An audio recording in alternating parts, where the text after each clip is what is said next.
7월 19일 금요일 날 대법원장 재판이 있었어요. 이날 재판에 김문수 제1심의관이라고 법원 행정처에서 근무했던 직원이 나왔는데, 당연히 뭐 임종원 차장하고 같이 일을 했던 직원인데, 그날 뭐 검사들이 물은 것에 대해서는 거의 다 임종원 차장이 시켜서 했다고 얘기를 했어요.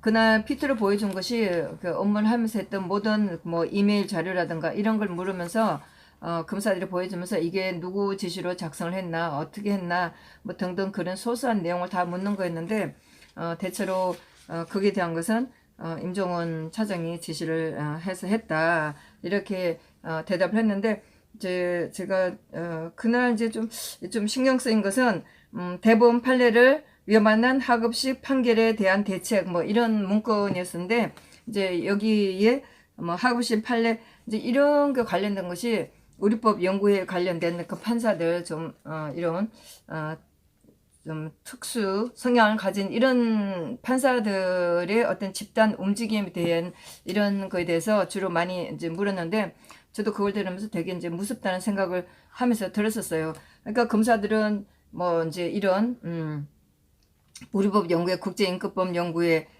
이런 이 판사들에 대한 움직임을 가지고 굉장히 집중적으로 묻는 거였는데, 들으면서 좀 무섭다는 생각을 제가 많이 하면서 들었었어요. 그러니까 이제 이 사람들이 근임을 올렸는데, 뭐 송호섭 판사라는 사람 이름도 나왔었어요. 이 사람이 우리법 연구회, 즉 나중에 이름을 바뀐 게 국제인권법 연구회 핵심 리더라는 사람이었어요. 이 사람만 뭐 그 법원 사법행정위원회 개선 요구에 대한 방안, 이 사람만 근임을 올린 게 아니고 여러 판사들이 근임을 올렸는데, 아마도 이게 조직적으로 움직이는 게 아닌가 하고 법원 행정처에서는 아마 그 임종원 차장이 이걸 한번 조사를 해보라 뭐 이렇게 얘기했던 게 있었나 봐요. 그러면서 이용훈 대법원장 당시의 그 정책에 대해서는 찬성을 하면서 양승태 대법원장의 정책을 반대하는 그런 분위기로, 그 반대를 위한 반대하는 경우가 있다고 생각하는 것 같다고 이제 이 사람이 얘기를 했어요. 그래서 아마 뭐 거기 이제 문구를 보여주면서, 저는 워딩은 자기가 한 건 아니지만은 뭐 저는 워딩 자체로 검사들 보여준 그 워딩 자체는 아니지만은 규정에서 뭐 저런 워딩을 보이는 경우가 많아서 저렇게 자기가 그런 뭐 이메일이나 문건을 쓴 것 같다, 이제 이렇게 얘기를 했었고, 현재 대법원장 회의에서 자꾸 대립을 조장하는 분위기를 몰고 가는 그런 분위기였었다. 그러니까 검사가 그게 우리법 연구회입니까? 이렇게 물었어요. 그러니까 여기에 대한 대답은 제가 뭐 그런 분위기였었다, 막 이렇게 한 것 같은데, 그러면서 이제 또 검사가 얘가 특정 소수 세력은 누구를 말하는 거냐, 이렇게 이제 물었었고, 근데 어제 이제 하여튼 이렇게 하면서 전반적으로 여기는 이제 검사들이 굉장히 신경이 날카로워져서 물을 수 있는 신문을 이제 묻는 내용들이었었어요. 근데 3시 35분에 이제 휴정을 하고 저는 나왔는데, 어제 제가 기사를 봤더니 그날 재판이 11시가 넘어서까지 아마 했었나 봐요. 그래서 양승태 대법원장이 재판 너무 몸이 힘들다고 일찍 퇴정할 수 있도록 허가를 해달라고 이렇게 얘기했었나 봐요. 이분이 아마도 서울 구치소에 계신 것 같은데, 옛날에 박 대통령이 재판을 보면 보통 대통령 모시고 나오는 차가 그 서울 구치소에서 밖에서 우리가 볼 때 8시 25분이나 20분 하여튼 요 사이에 차가 나가는 거예요. 그래서 10시 재판이긴 한데 법원에 도착하면 9시 정도 되는데 1시간 동안 기다렸다가 이제 법원에 들어오시는 거죠.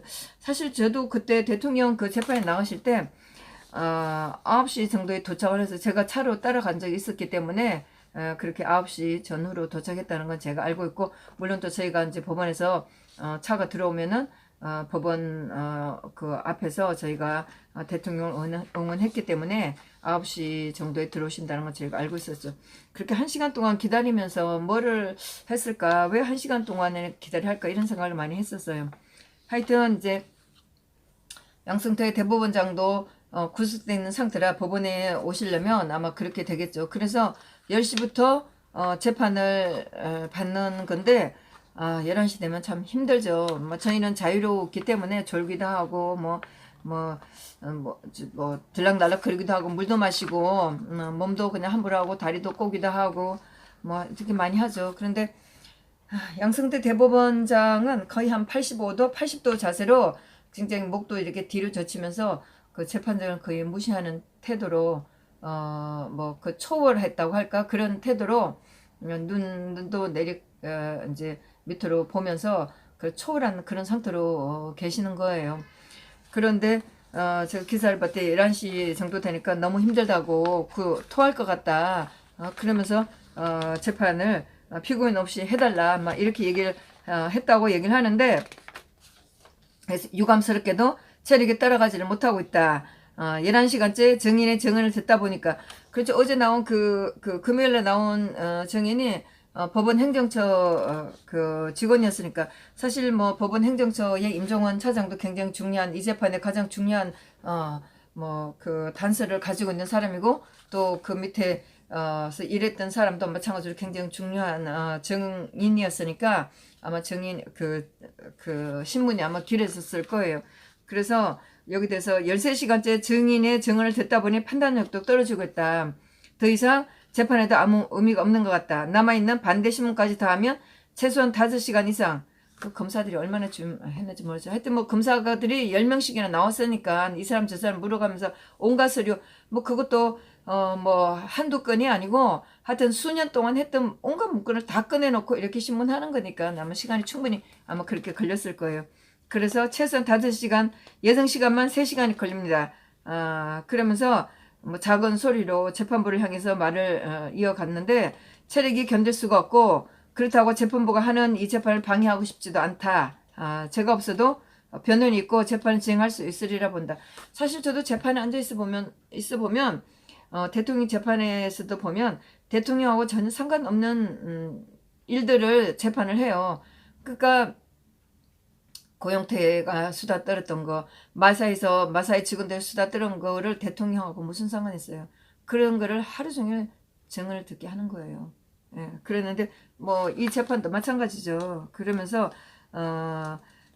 13시 그렇게 하면서 재판부에다가 체력이 견딜 수가 없고 그렇다고 재판부가 하는 이 재판을 방해하고 싶지도 않다.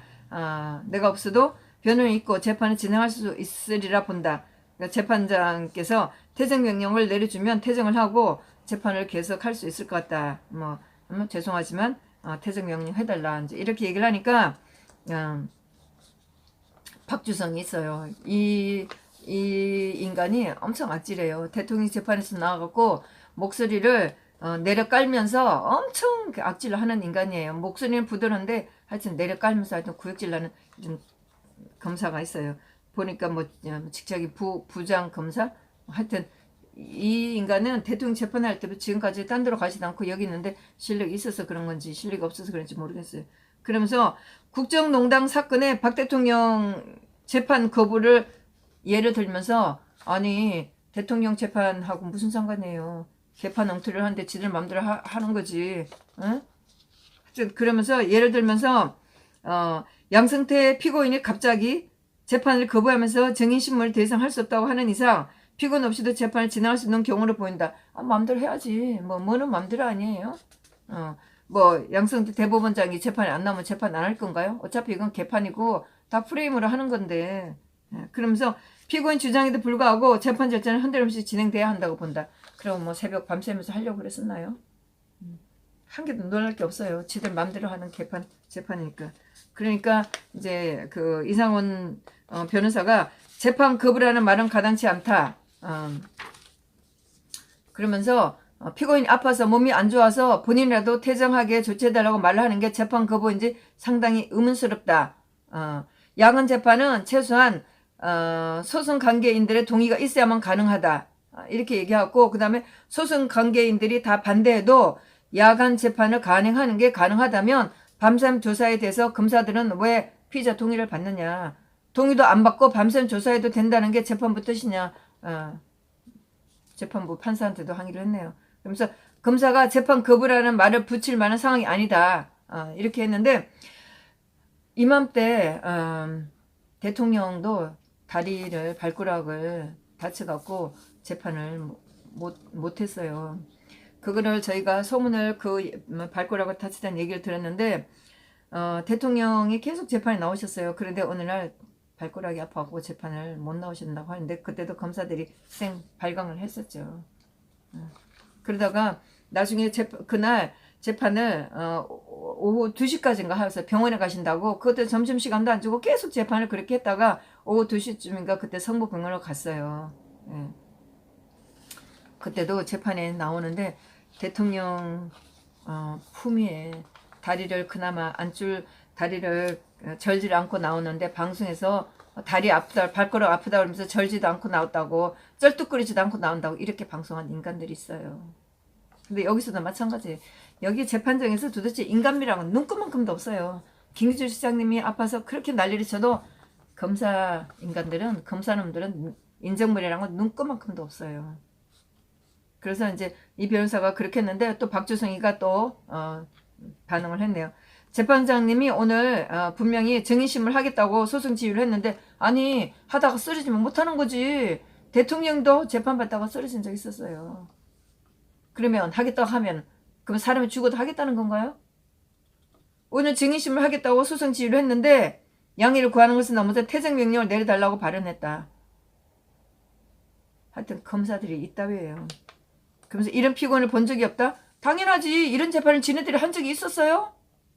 아니 이런 개같은 재판을 한 적이 있었어요? 대통령 사건 이후로 정말 모든 재판을 이따위로 하는 거지? 그 본인이 건강상 이유 때문에 더 이상 법정에 있는 게 어렵다면 양해를 구하는 게 정상이지 퇴정명령까지 구하는 것은 납득이 되지 않는다. 검사들은요 뭐라고 해도 시비거리예요. 이렇게 해도 시비거리 저렇게 해도 시비거리예요. 그러니까 이제 고용한 대법관의 변호인이 이제 옹호를 하고 나섰다고 이렇게 얘기를 하네요. 대법원장이 많은 최대한 판사님께 양해를 구하는 것으로 이해가 된다. 고령의 구치생활이 힘든데 퇴직 명령을 해줄 수 있으면 해달라고 아이디어를 낸 건데 그걸 가지고 박 대통령을 갖다 붙이는 건 옳지도 않다. 하여튼 박 대통령 온갖 건데 다 팔아먹어요. 검사들이. 심심하면 온갖 재판에 다 갖다 붙이고 사법농단이라고 확인된 게 있어요? 예?